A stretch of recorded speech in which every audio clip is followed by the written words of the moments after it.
Oh yes, this is the Hardcore Marketing Show. I'm Casey Cheshire, your host for this epic journey. And today's show, sponsored by Cheshire Impact, on a mission to help people maximize their use of Pardot and Salesforce. CheshireImpact.com. Bam. Hey everyone. Before we get started with the show, I'm excited to announce two things. First is that my book, Marketing Automation Unleashed, is now live on Amazon. So go get it. The second thing is we have a new sponsor, Qualified.com. I'm going to tell you about them in the next couple seconds here, and also how you can get a free copy of my book thanks to them. So who are these people? Well, Qualified is the #1 live chat and chatbot platform for Salesforce and Pardot. Sales reps can have real-time, personalized conversations with who? Your hottest website visitors. So I want you to know, I don't just partner with anyone. I genuinely love these guys. And the platform, we use it at my company. Our sales team loves it. We've closed a lot of deals based on it, had a lot of great conversations with prospects too. So, a lot of marketing these days is what? Hurry up and wait, right? Fill out this form. And then if we pass you over to sales, maybe you'll swap 6 emails with them to find a good time to talk. But what if a prospect is doing research right now and they would chat now? Why not give them the opportunity? So the best part is your company actually decides what leads are worth a live chat. There's a lot of noise out there. You don't want to talk to everyone. So Qualified actually connects to Salesforce and Pardot, and it's able to pull in lead and contact information so you can specifically know if you're talking to a VIP, a VP, a decision maker. It's really kind of like magic. Now, if you don't know who someone is, well, what happens then, Casey? Well, that's when the bots come in handy. Chat bots can then ask questions to further qualify a lead, find out if maybe this is someone you do want to talk to. And they can book meetings while your sales team is out. And they can wake up the next morning with a bunch of meetings on their calendar.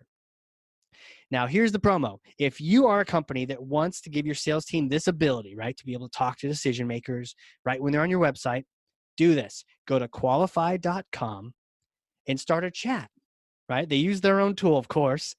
Start a chat. Tell them that Casey sent you. If you have Salesforce Pardot, when you schedule and then do a demo, they will send you a free copy of my book, Marketing Automation Unleashed. Not bad, right? Well, it's only while supplies last. So hop on this thing today. And that's it for sponsors. Let's get to the show.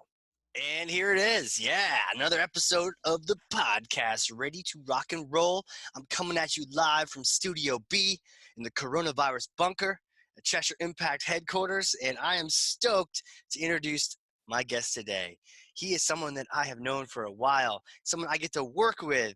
He is a leader of many things, a marketing leader, a sales leader. He actually leads our sales team here at Cheshire Impact. But no, don't think he's just a sales guy. He will fool you. He's got degrees in marketing. He's a certified Pardot Specialist in all things marketing automation, Senior Director of Sales at Cheshire Impact. Logan Childs, welcome, sir. Hey, thanks for having me. Happy to be here. Yeah.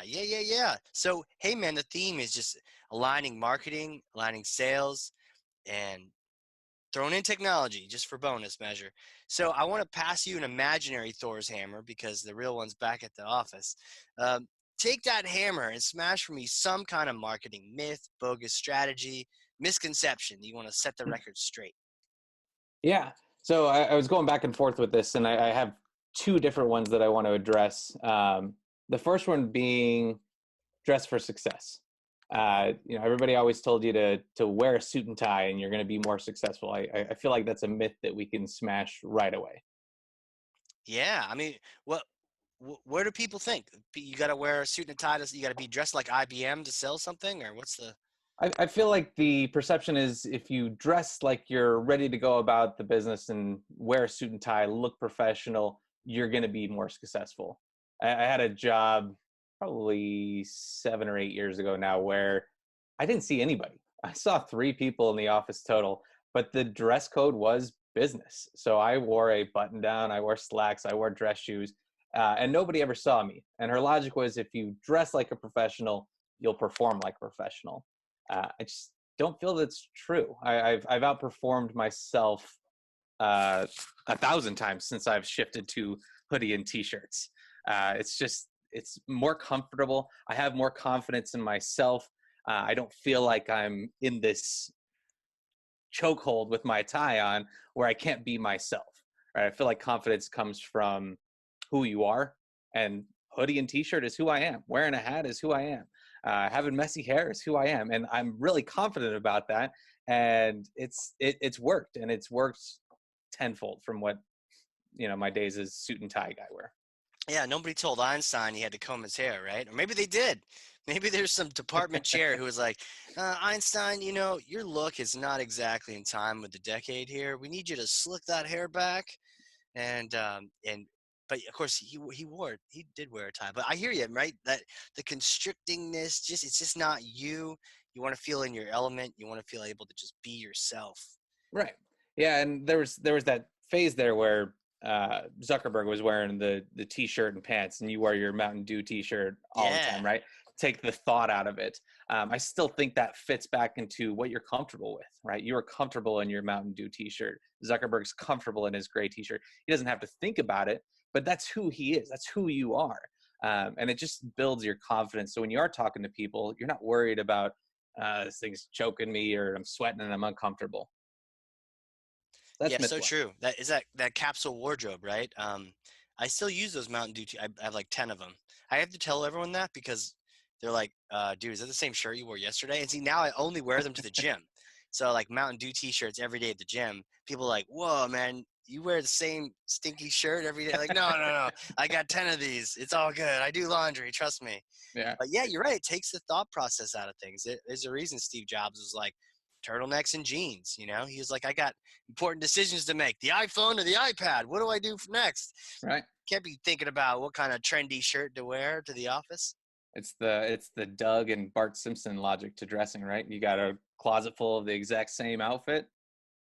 Don't put any thought into it. That's true. They did have the same shirt on every time. Cartoons always wear the same shirt. Like Homer Simpson never wore any long sleeves.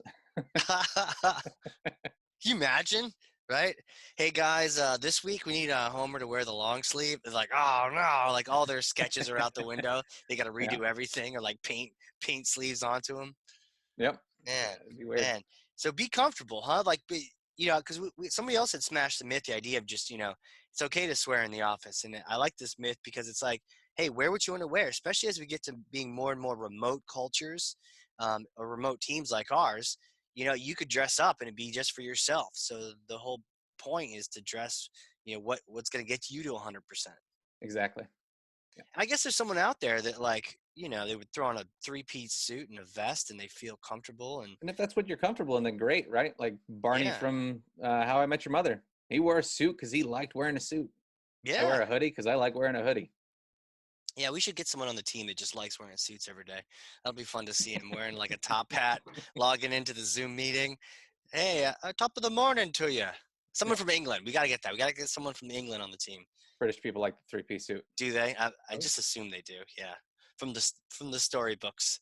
But I chatted with Lucy the other day on the podcast, proper Brit, and yeah, no 3-piece suit. So she was pretty cool though. Awesome, man. So this is cool. Smash this myth. Be comfortable. Wear what you want to wear. Anything else? What else do you want to smash? Yeah. So myth number 2, and this is the one that aligns to the topic for today, is that sales can survive on their own. When businesses start up, they start with a product and a salesperson. Salesperson go out, be busy. It can be successful. And it was probably a lot more successful back in the day when, face-to-face was the only way to get your message across. Nowadays, it's just not feasible. It won't scale fast enough. Yeah.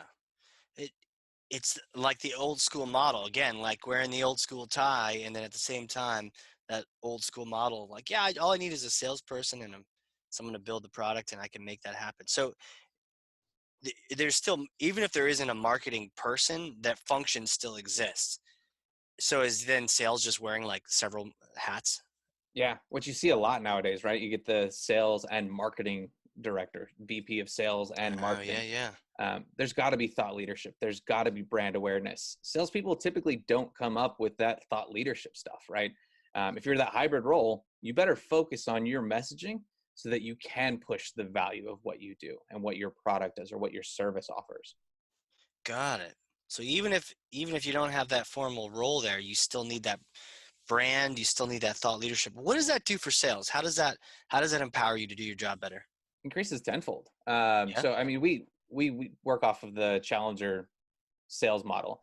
I like the first book. I really like the Challenger customer. Challenger customer. Okay.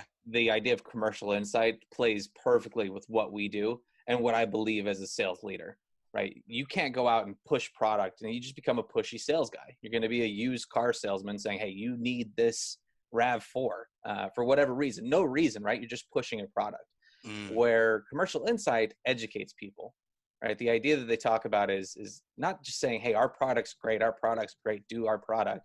It's, hey, you have a problem. Here's the problem. Here's the things that people are incurring with the problem. Here's how you should address it.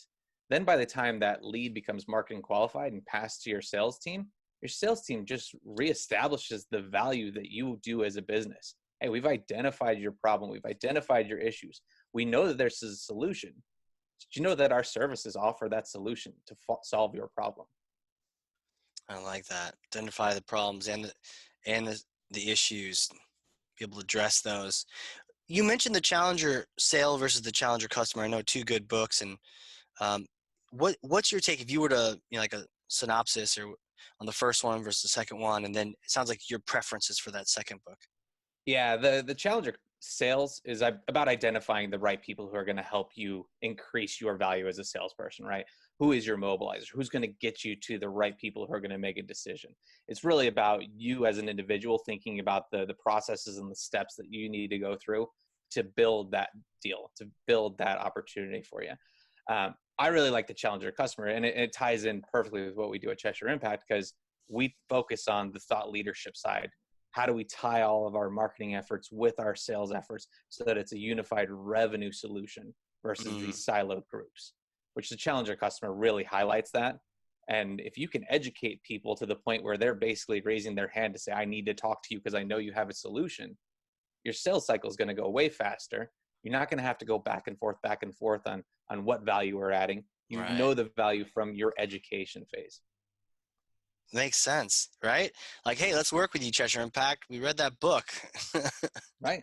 I'm getting people all the time saying, I read Casey's book. I love it. Cool. Let's talk to you. It's picked up pretty quickly how many times I've heard that too. I mean, your book's been out since January. Yeah. And within 2 months, I've read the book, love it, want to talk to you guys about what you can do and what you can help us with. That's cool. See, this is good. I'm glad we're having this talk. Yeah. No offense. I doubted the value of the book, right? But sure. It is that thought leadership stuff, and it's something that people can educate themselves on, and it's the concepts that we talk about every day. Yeah. It's the Cheshire Success Index, right? Hit these pieces before you jump to the big wow factor of what marketing automation can do for you.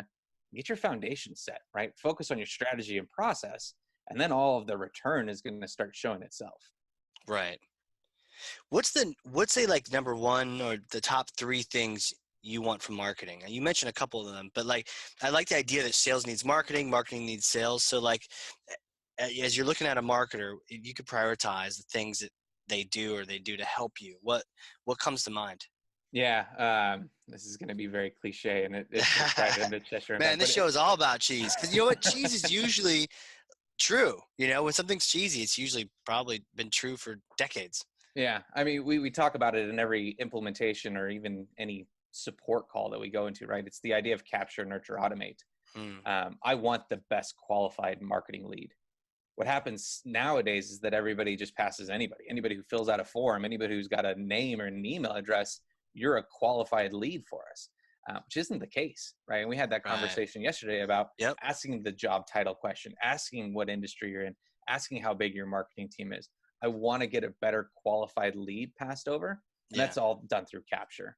The more information we have about that individual, the less I, as the salesperson or my team, has to go through and say, what's your job title? Do you have a decision maker involved? Is this a real project, right? Filtering out if it's a real project or not is time consuming. Yeah. And luckily we don't have to deal with that here anymore. I'm going to shame us as a company, but when I first started 5 years ago, our marketing efforts were were very few and far between. Sure. Right? We were focused on the do because we had business.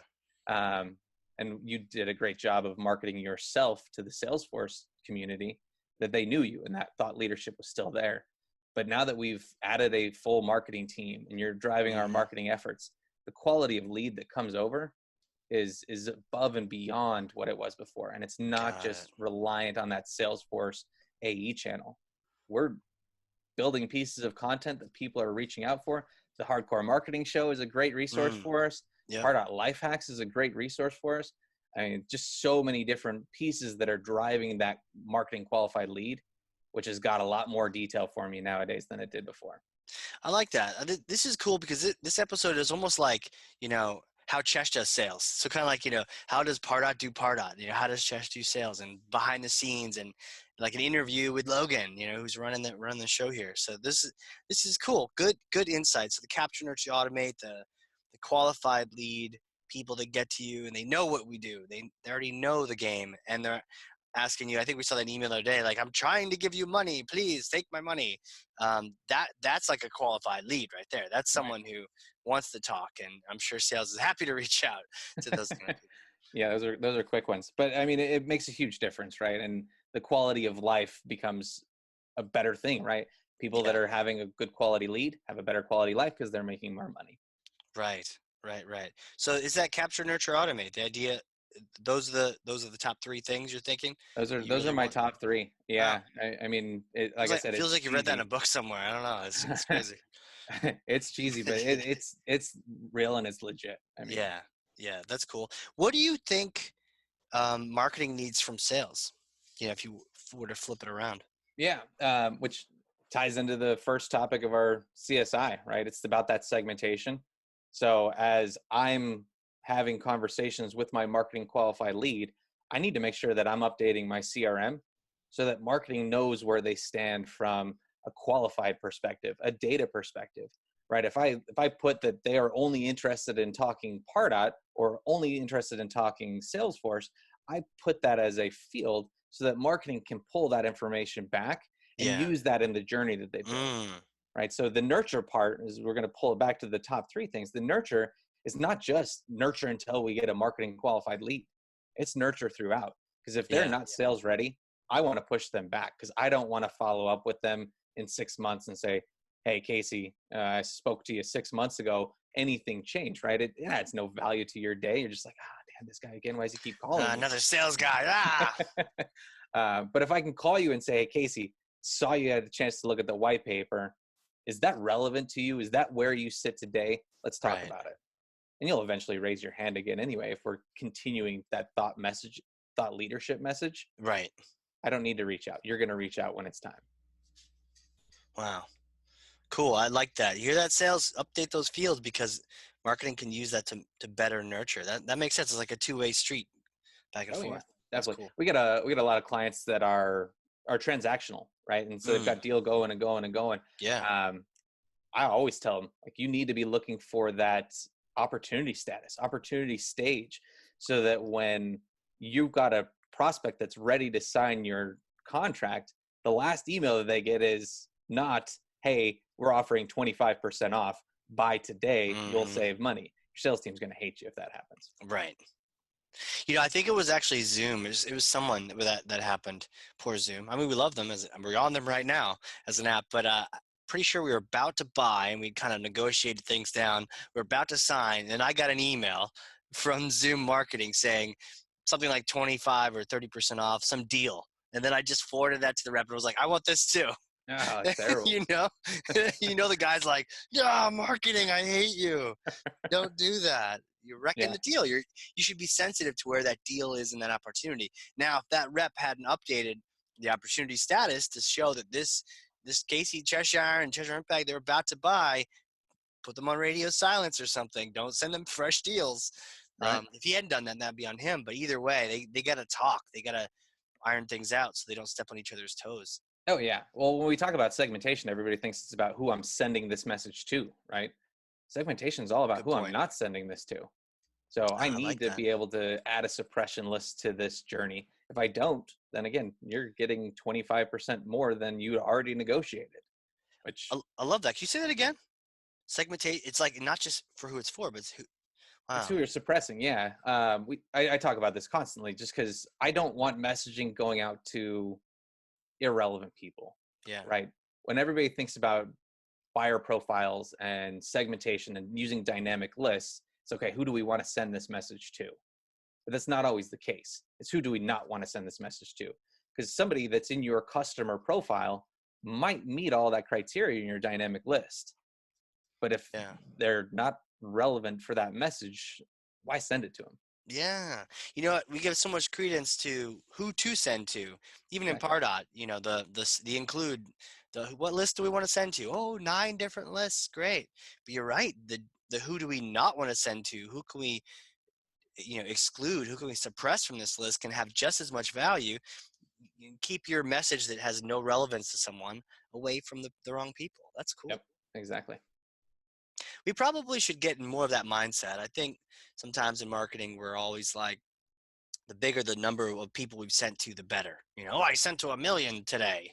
It's like, okay, maybe you should have sent to 900,000 or 90, and that would have had the same results. And instead of pissing off 100,000 people, you were more targeted, Yeah. Well, and I always use your story about like your marketing manager job where your boss said, all right, what'd you do this month? And you said, we sent 1 million emails. Yeah. And I said, okay, go and send 2 million emails. Right.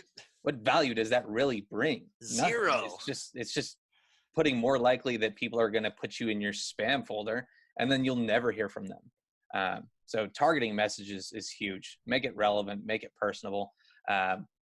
One of my last jobs, I won't throw their name out. We sent the same white paper over and over and over again to the same list, and the same really list the same expanded. people, same white paper. It didn't ever change, so it drove me crazy. I'm like, all right, you got to stop sending this because now people are just blocking us. We're out of mind. But we spent a ton of money on building this case study through a third party agency, and it had to be out, right? It had to get pushed. But they didn't think about the people that were at different stages that it was relevant. Yeah. It was just a big batch and blast, which obviously takes away the entire approach of what marketing automation should be doing for you. Yeah, man, I could see that. They invested some money, half their marketing budget into one document, and they're like, well, we got to get our ROI on it. Let's send it to as many people over and over again until you read this thing, damn it. If you don't read this, we're going to send it to you next week. We can tell too. We have technology.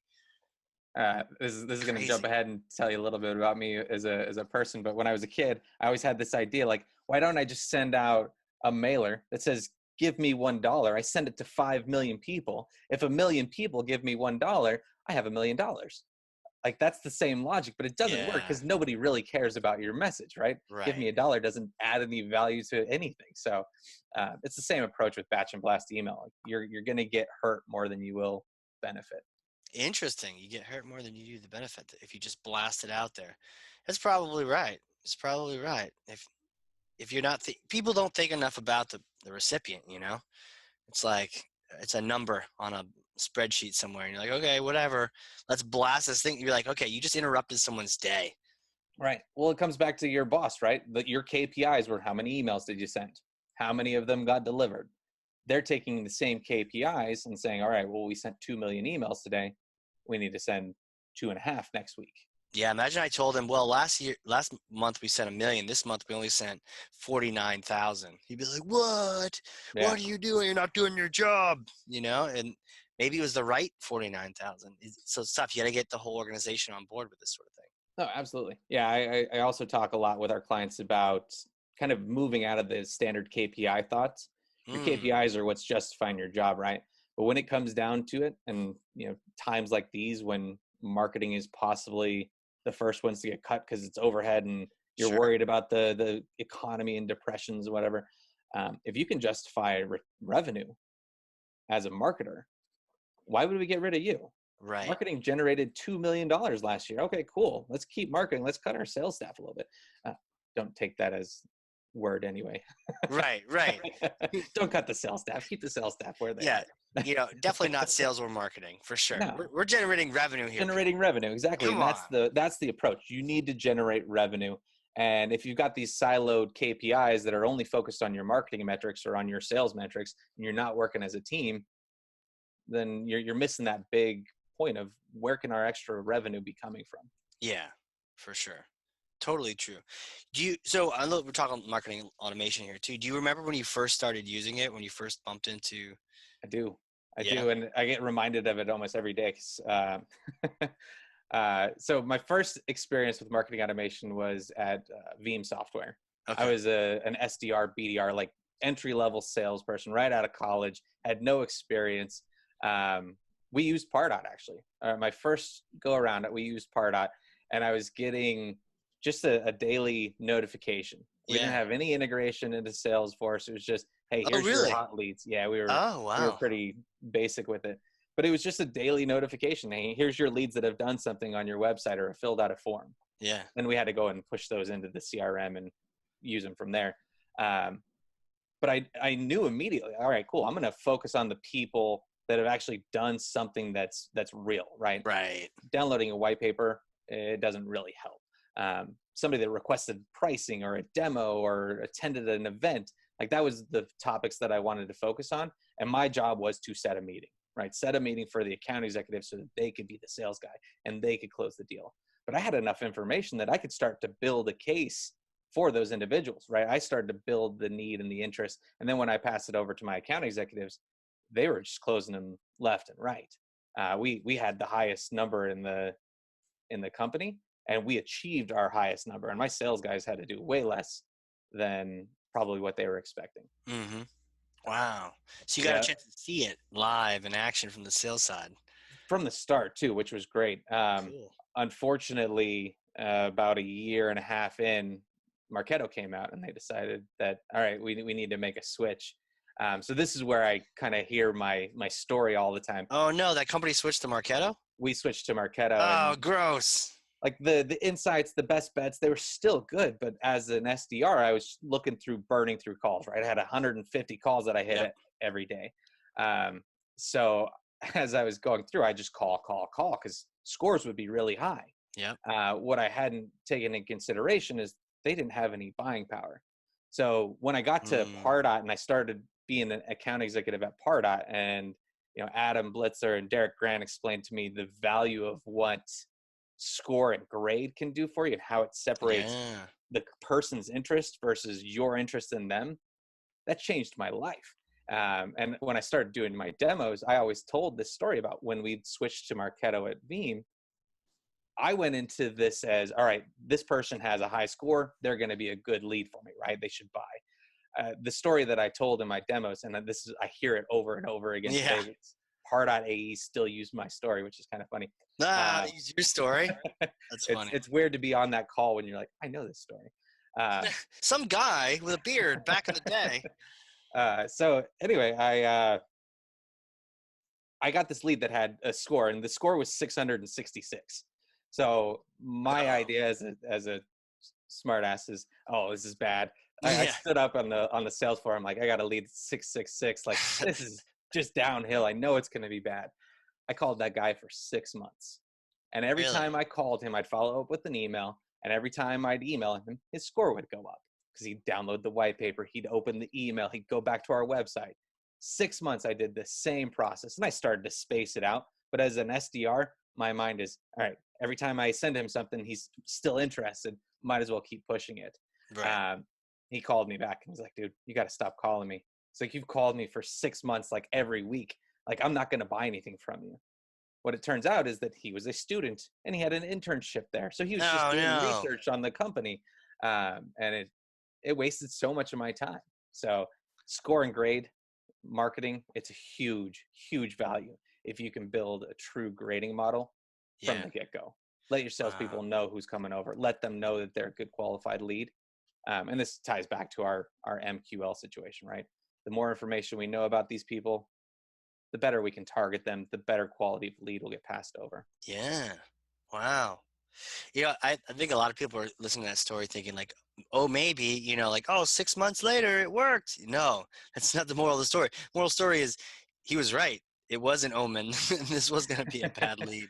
It was a bad lead. So next time you see a lead with a lead score of 666, don't call him. Just send him back to marketing. marketing should probably put an automation to say if score equals 666, bump it up 5 points. Right. Bump it up, bump it down. Just don't send it at don't send that one over. Yeah, and I'm not skip that floor, like skip the 13th floor kind of thing. Yeah, I'm not a suspicious or conspiracy type person at all. Yeah. But the smart ass joke on it, and it came true. It's like, oh man, this is just not. It's like you walked into it, but it makes for a great story. It does make for a great story. Do the reps you listen to every now and then? Do you hear them say like 666 on it? Oh yeah, they tell the exact same story. So I'm like, I know this story. It's like lore. It's like tradition. It's been passed down from the ages. Yeah. Well, when we first got acquired, there wasn't enough offices at Salesforce in the Atlanta office to do individual meeting rooms every time you needed one. Right. And so I just do my demos at the desk. And I got hushed probably 15 to 20 times. You're being too loud. Shh, we can't hear. We can't talk. Where, what are you supposed to do? Sales floor, you want it loud. You want to hear chat. Hi, I'm calling to sell you some software. Right. What? Can you speak up? No, I can't speak up. I have to be quiet. I'm on the sales floor. It also works as the other side of it, right? Like if it's too loud, then you can't hear what that individual's talking about. Because we get that call like, hey, you want to buy a 4-day vacation? We'll give you 4 years to use it. And it's super loud. And you're like, listen, I just don't have time to talk to you. Call center. Yeah. Yeah, I got called by one of those the other day. I had a fake thing that said it was from New Hampshire, and I know it wasn't. Yeah, the auto dialers. Yeah, they've masked them so they're almost your phone number nowadays too. I get 404-718 all the time. Really? I'm like, it's weird that they've got the first almost identical phone number. Well, if I saw that, I don't think I'd pick up. I'd be like creeped. I answer everything. If you call me, I'll answer it. Well, as you should. It could be a deal, man. It could be that next 666 though, too. You never know. Never know. Yeah, and everybody, like the caller ID now says nuisance likely or scam likely. Yeah, so I like that. Those.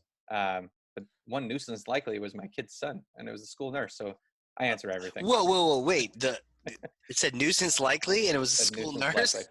Yep. Oh, gosh. Yeah. So I answer everything just in case. You just increased the connection rates for spam calls for everyone listening to this show. Oh, I know. Yeah. We're all going to have to start picking up now. I suppose she'd leave a voicemail too if it was something. Yeah, if it was really important, they would leave a voicemail. Yeah, of course. I know that the calling tools can leave voicemails too. So, any tips on aligning sales and marketing? Yeah, sit down. Right, when we first started here, we talked about the pizza party idea. Sit down and talk to your salespeople. What is a good qualified lead for them? And what's a pizza party for those who don't know? Yeah, so pizza party is basically marketing. Go buy your sales team pizza and beer. Sit down with them in a conference room and really hash out what a qualified lead really is. When the pizza and beer is just to incentivize them, right? Come and engage in this. Get them to show up, right? Get them to show up. Okay, I'm pizza and beer. Okay. Yeah, but the idea is we want to understand who you want to be talking to. Because in the same situation where I was talking to a student, I didn't want to be talking to that guy. And if I could have known that ahead of time, I would have called him once, sent him 3 emails, and then called it a day. Yeah. Put him back into the nurturing. The one thing I can't do is change his job title. I can educate him all day, but I can't change his buying power. So that's the type of stuff that you should be talking to with your sales team. Who do you want to be talking to? Who's the best lead for us? Who's that mobilizer? Challenger sales reference. Who's that mobilizer who's going to get you to the top of this deal? Yeah, I like that. And the emphasis on the who. There's a smart guy named Dan Sullivan who has this quote, who, not how. And I think we could all learn more from that emphasis of, who do we want to be talking to? Don't worry about all your cool fangle-dangle technology. Focus on the who. And I love the idea of pizza and beer party. You're sitting down, you're saying, look, we could talk about all sorts of things today, but let's just align on who I actually want to talk to. I think it's a good point. It kind of ties into the Sandler training model as well. Yeah. The last piece where you get to really a decision maker is personal. So there's 3 levels of pain that you go through, right? Okay. First one's technological. The second one's financial. So what's the problem? Why are you dealing with it today? Second one's how is it hurting you financially? The third one is how does it affect you personally? And that really ties back into the who, right? Once we know who and how it's affecting them personally, we're going to have a better chance at closing this deal because we understand their pain, we've addressed it, and it's on a personal level for them. Wow. So what's that first level? It's just technical. Technology. Yeah. What's Okay, the cool. problem? Yeah. So this thing is broken, but that's not where you stop. It's good to know that they have something broken. Yep. But now how does that impacting your company Exactly. financially? And financially. then it's like, how does it impact you as a person? Yeah. And usually the people that we're talking to, right, our mobilizer doesn't know how it affects them financially, right? They're not in the day-to-day of the finances. So you usually ask them the gut. All right, cool. Gut feeling now. How much money are you wasting? How much money are you losing in this situation? Yeah. And then when it says, okay, well, now that you're losing X amount of money, what does that mean to you personally? Right. And usually in that situation is, well, if we don't fix it, I don't have a job here. Is that where those ROI calculators come out for the financial side? Or what's your take on those kind of things? I think they're a marketing play. Okay. And I think they're good to estimate that financial impact, right? In case you don't know the math, here's potential math. It's probably super biased.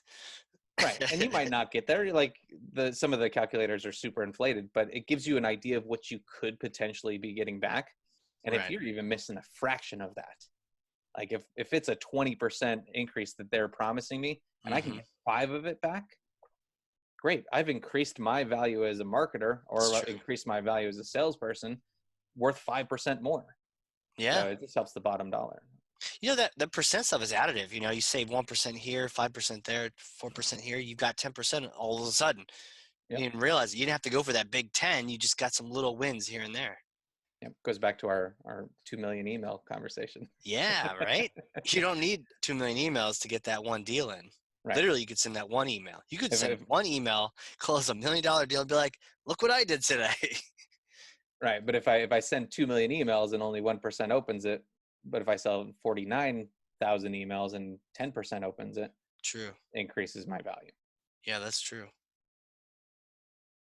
Cool. Levels of pain. Learning things every day. Who, not how. Who, then how. I like that. Very cool. Very cool. Well, what's got you excited these days? Because I know things are changing around a lot in marketing and sales, and stuff's happening. Any buzz out there that you like? Anything you want to take a better look at? What's your take on the future? Yeah. Most of my day is Salesforce and Pardot. So my things that I'm excited about are going to be Salesforce and Pardot. Got it. And it's really the integration of Pardot into the platform. I think that's a big move, and it ties in exactly what we're talking about today, right? Sales and marketing alignment. So the more unified view I have on my prospects, contacts, clients, the easier it is for us to sell. Yeah. The Pardot Lightning app has just been a huge shift. It now puts everything inside of Sales Cloud for you. So you've got one unified view, and eventually it's going to become even more integrated, which that's the exciting thing, right? Everybody wants to get to multi-touch reporting. There's a lot of BI tools out. There's a lot of processes out. If you can get multi-touch reporting, you can now see the journey that those people have gone through. You don't have to take a shot in the dark at what might work. And you can push everybody. If John bought because he went to a Google AdWords campaign, attended 3 events, and received 5 emails, cool, then I'm going to push Casey, Sarah, Steven all through that same path. Yeah. In anticipation that they're going to have the exact same result. Right. I figure what path is the right one, what, for each buyer, and make that more custom to their journey. That's so true. But the only way you're going to get there is if you have all that data integrated in one spot. Yeah, that's a good point. You got to have a unified view into it. And then you can say, hey, this worked, this didn't work. Let's cut these pieces out. Right. It's weird that's what excites me as a salesperson. But, if I can get a better qualified lead, again, since we've increased our marketing efforts and we're looking at the journeys that people go through, I don't have to have as deep, engaging conversations trying to figure out your BANT criteria, right? Do you have budget? Do you have authority? Do you have need? Like all that stuff is coming to me pre-qualified. Yeah. Wow. This is good stuff, man. Well, my question to you, we worked together for a long time. Who are you? Like, take us back. Little Logan days, did you always know you're going to be a hustler, a sales leader, a marketeer? Like, did you know? Take us back early days. No, I mean, my mom always thought that I was going to be a salesperson. Yeah? I always talked to the servers. Like every time we'd go out to a restaurant, I'd always chit chat with everybody around and, kind of tell them my ideas and my stories. So it was either storyteller or salesperson, I guess. And they were probably like fully listening, trying to make sure they earn that tip, right? They're like, "Oh, that's a great story, little kid." Or they said, "Why is this 7-year-old just chatting at me?" Right. Leave me alone, man. I gotta go get these. I got 8 other tables. Which is probably the case, but yeah. So I'm from small town Idaho originally. Wow. Which I think like literally called small town. It's called Soda Springs, Idaho. Oh, okay. I was gonna population. The population on the sign said 3,111 for the last 45 years. I think it's decreased actually, but small town Idaho, where you went and played in the street. At 5, I was walking around town without adult supervision. So I feel like that has a big footing in who I am. Yeah. Demeanor, personality. The thing with Idaho is there's not enough people in Soda Springs, Idaho, to be mean to anyone, because you know everybody. Oh. If you're mean to them, then you're mean to their whole family, and now you've got half of the town pissed off at you. Oh no. So from there, I moved to New Jersey, which was. So hold on, that keeps you kind of in check, though, right? Like keeps me in check. Everyone's kind of like, well, look, that's Sally Joe and married to so and so, and so you're just cool, respectful for everyone. Respectful, yeah. Like there's this level of, okay, you need to be polite and respectful to everybody. But then my next statement is I moved to New Jersey, which is like the complete opposite, and nobody's friendly to anybody. So I've got this like, all right, I can be assertive and aggressive and semi-distant, but I still have this niceness about me that plays into my personality and who I am. So when you first meet me, you're probably going to think, man, that guy's a jerk. Talk to me for 5 minutes and I know I did. Who I am. No. Yeah. Every company I've ever worked for, they're like, man, when you first started, I thought you were so mean. I'm like, yeah, no, it's just the face. It's just my smile muscles don't work as well. So well, but like, so what was it like to go from Idaho to New Jersey? Culture shock. Yeah, I can imagine. Complete culture shock. I mean, again, small town Idaho, 2,000 people. Everybody looked like me. Everybody was related. Sure. A joke I always make is Soda Springs has 2,000 people, but it's made up of 6 families. So moving to New Jersey was complete shift. Nobody looked like me. Everybody was different. Everybody had different things that they were brought up on, different cultures, different religions. So complete culture shock. But I was young. I adapted pretty quickly, and I learned to hold my own before it was too late. Right, and I'm sure you got a lot of that edge, you've been able to use in sales, that assertiveness, like you're saying, and ability to relate to different kinds of people too. It's probably good to have both experiences. Or I don't know, would you? I love my growing up. I feel like it was the optimal suit for me. Yeah. Because I did get that small town feel where I could go out and be a kid, but then I got that suburb of New York City mentality of, hey, I'm going to stand up for what I believe in. I'm going to be assertive. When we first moved there, my mom was driving, and it took her 35 minutes to make a left turn just because she didn't have that assertiveness in her to just push her way through. No one's going to let you in either. Nobody's going to let you in. Yeah. That's a funny story. The first week that we were there, we went to a movie, and me as Soda Springs, Idaho kid, I held the door for a lady, and 35 people walked in. Somewhere in between, somebody's like, "You're not from here, are you?" Nope, I'm definitely not. No one was like, "Here, let me get that." Nobody. Everybody just walked through. Wow, Jersey, what's up? I mean, you learn how to adapt, right? And you become your own person, right? I'll hold the door for the people who deserve to hold the door, and then I'll slide my way through. And you let it slam on the person who doesn't say thank you. Right. Wow. Is it?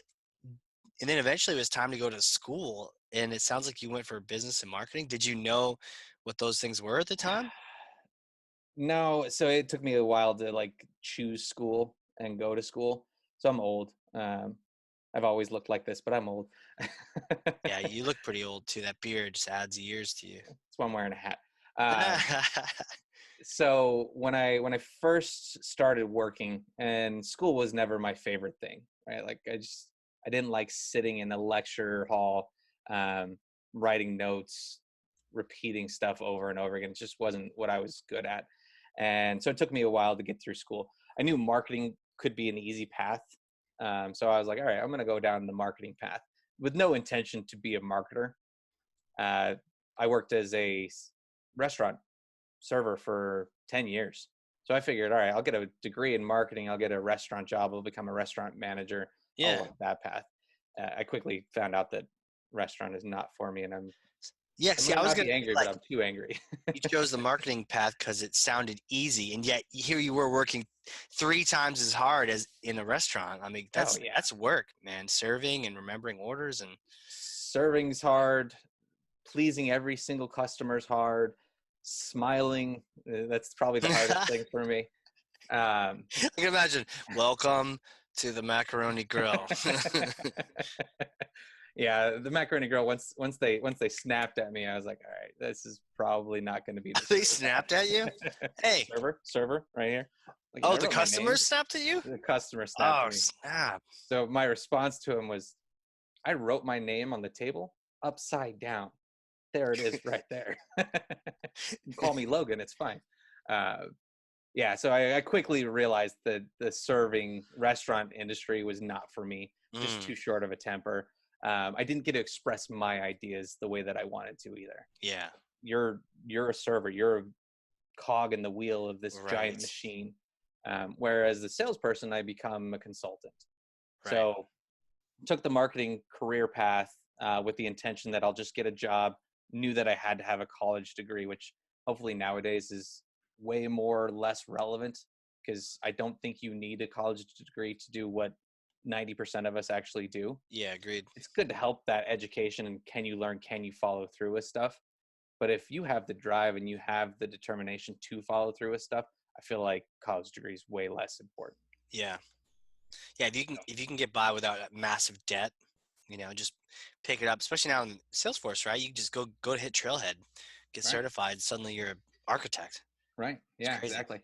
So after the restaurant life, I decided that I was going to try my hand in sales. And I went through a lot of jobs very quickly. I had a year where I had 9 W-2s. Wow, 9 W-2s. That was when I first found out about TurboTax, so it was a lot less embarrassing than if I had to go to an accountant. Yeah. Oh man, you worked a lot. I couldn't find the right fit for me. I tried to sell gutter guards. I lasted 4 days. I tried to sell insurance. I lasted 4 days. Like it lasted 4 days. Like they got rid of you, or you were like, this is. It was it for me, right? And I've always been a person of, if it's not a fit, cut ties. Don't drag it out. Don't try to make this thing work for 3 years. Just go. And I knew that selling door-to-door gutter guard was not going to be a career for me, really, after day 1. But I was like, all right, maybe it gets better after day 2, and it just didn't. It got worse and worse. So I'm like, nope, that's it. I'm done. Like, I got to find something that's a good fit for me. Did you ever do Cutco? No. Adam Dewey, who used to work here, he used to do Cutco. And when he worked with me at Pardot, that was part of his pitch. He's like, man, I had a hard sell. I had to go door to door selling Cutco knives. I'm like, what happens if they said no? You just took out a knife and stabbed at them? Seriously. That's a hard close, man. But it's the same concept, right? But Cutco is a much more manageable purchase. When you're talking about insulation, new roofs, new gutters, you're charging $10,000 for new gutters. Pricey. And I mean, the people that we were going to their house, they're at home at 1 o'clock on a Tuesday. Oh no! I don't think they're going to afford $10,000 worth of gutters. Jeez. So yeah, I mean, the message there is really find what you're good at. Yeah. If it's not a fit, cut ties. Like, no reason to drag it out. Right. So you went through all sorts of different W-2s to try to find your way, and then was Pardot where you landed, or like was no, software? Veeam was where I landed. Got it. Software sales, and like the team was great because like I learned a lot very quickly. Our SE team at Veeam was amazing. There's half of them are still there, honestly, because they're that good.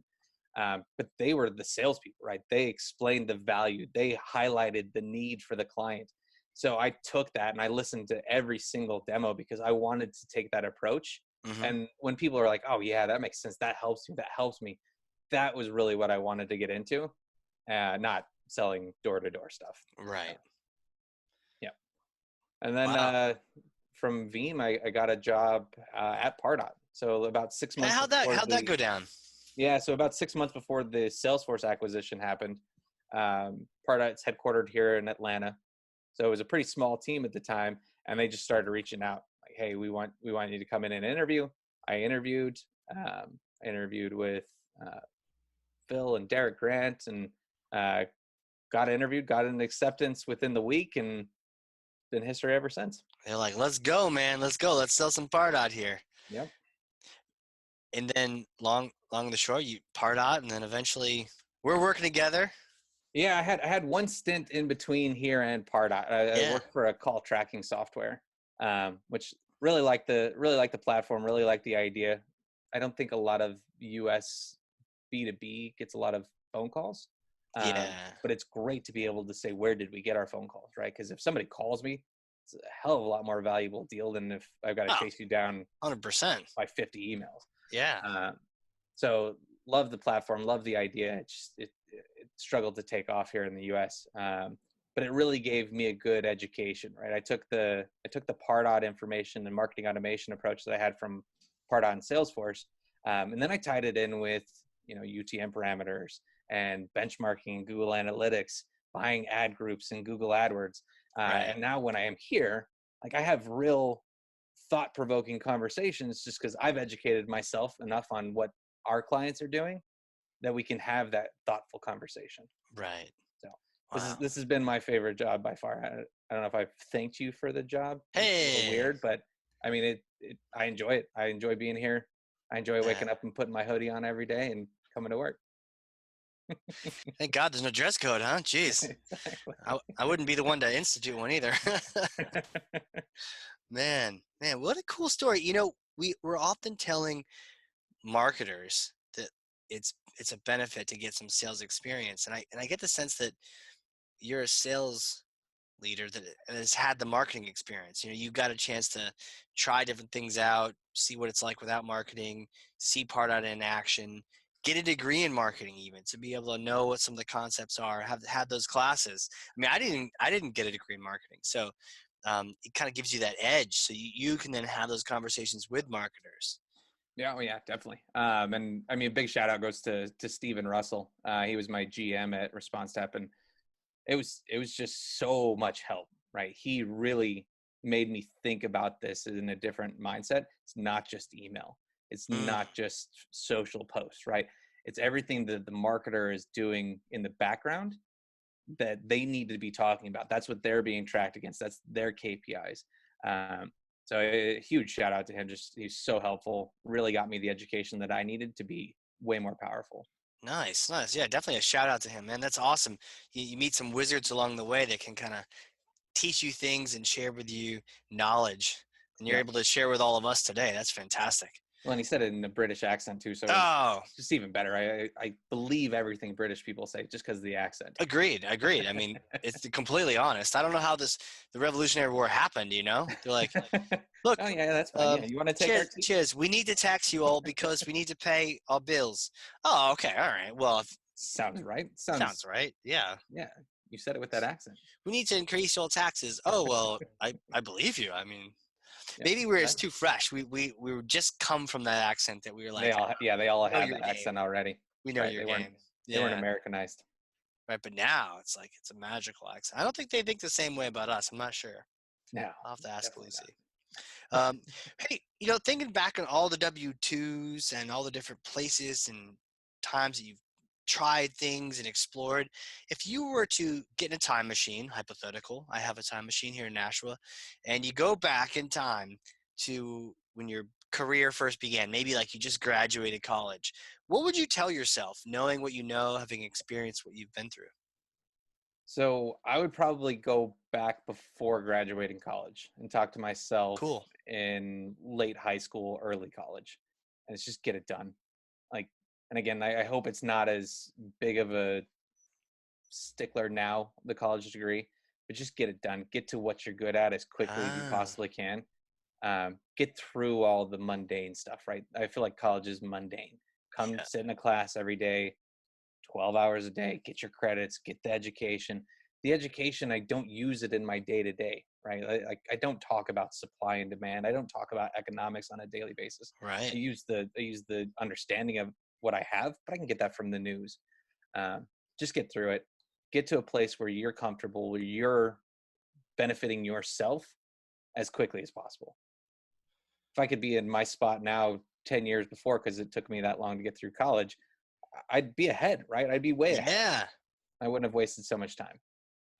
Yeah, I hear that. And it's almost like you don't know what's important until you have been through it, and you're like, oh, I was thinking that class and that grade I was gonna get on that class was like gonna be the end of my world or not, you know? Yeah, I hear some competing ideas around that. Like, a lot of people are saying, enjoy your young life, enjoy it now, right? Don't focus on the job, don't focus on what you're getting through. As a young person, focus on having fun, which I agree with. I enjoy focusing on having fun, but you don't have the finances to have fun, right? True. You're kind of shooting in the dark and you're living paycheck to paycheck.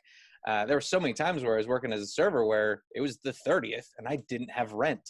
So I had to go and I had to work a double shift or a triple shift and then find something else to find some money.